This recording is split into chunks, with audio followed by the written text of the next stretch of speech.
গ্রীষ্মকালে বাজারে এখন ভিন্ডি, পটল এইসবই সব সবজি। যারা ভিন্ডি পছন্দ করেন না তাদের জন্য আজকের ভিডিও।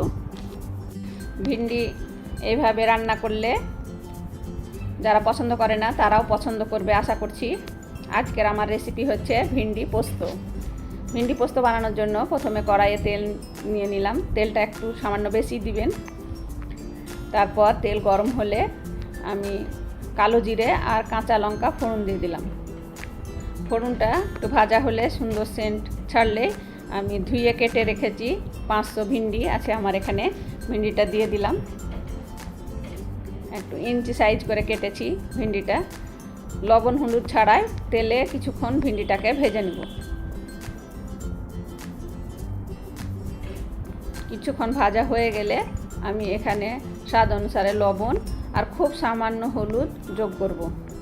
যেহেতু ভিন্ডি পোস্ত রান্না হচ্ছে, রেসিপি হচ্ছে, পোস্ততে হলুদ বেশি দিতে হয় না, ওইদিকে খেয়াল করে হলুদটা খুব সামান্য দিবেন, কিংবা না দিলেও চলবে। ভালোভাবে মিক্স করে নেব। ভালোভাবে মিক্স করা হয়ে গেলে বেশ কিছুটা আমি এখানে পেঁয়াজ দিয়ে দিলাম। পেঁয়াজটা একটু বেশি দিবেন, আর পেঁয়াজটা একদম মিহি করে কুচোবেন না, একটু মোটা করে কুচোবেন। এই রান্নাতে পেঁয়াজটা বেশি দিলে খেতে ভালো লাগে। আর একটা বড় সাইজের টমেটো আমি এখানে দিয়ে দিলাম। ছোট হলে আপনারা 2টো টমেটো দিয়ে দিবেন। ভালোভাবে মিক্স করার পর আমি কিছু সামান্য এখানে শুকনো লঙ্কার গুঁড়ো দিয়ে দিলাম। ঝালটা আপনারা যে যেমন খান সেই হিসাবে দিবেন।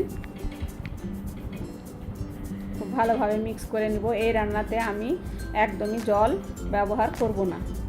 এরপর আমি ঢাকা দিয়ে গ্যাসটাকে স্লো করে রান্না করব, ভিন্ডিটাকে সেদ্ধ করব। ভিন্ডি আমার মোটামুটি অনেকটাই সেদ্ধ হয়ে গেছে। ভালোভাবে মিক্স করে নেওয়ার পর আমি পোস্ত বেটে রেখেছি, পোস্তটাকে দিয়ে দেব। এখানে আমার 4 চামচ মতো, টেবিল চামচে 4 চামচ আমি পোস্ত বেটে রেখেছিলাম। ওই পোস্তটা আমি দিয়ে দিলাম। পোস্তটা দেওয়ার পরে ভিন্ডির সঙ্গে খুব ভালোভাবে মিক্স করে নিব। গ্যাসের ফ্লেমটা এই সময় লো টু মিডিয়ামে থাকবে। ঢাকা দিয়ে আমি আরও কিছুক্ষণ রেখে দেব।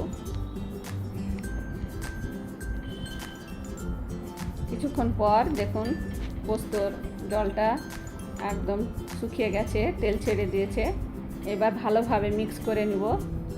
আমি লবণ চেক করে দেখলাম লবণটা সামান্য কম লাগছে, তাই সামান্য লবণ আমি এখানে দিয়ে দিলাম। কিছুক্ষণ নাড়াচাড়া করে নেব। কড়াই থেকে দেখুন পোস্ত ছেড়ে দিচ্ছে। পোস্তর জল একদম শুকিয়ে গেছে। ভিন্ডির সঙ্গে একদম গা মাখা হয়ে গেছে।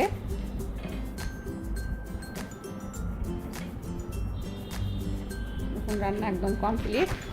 এরপর আমি গরম ভাতের সঙ্গে সার্ভ করব। আপনারা ভাত, রুটি, পরোটা সব কিছুর সঙ্গে খেতে পারেন।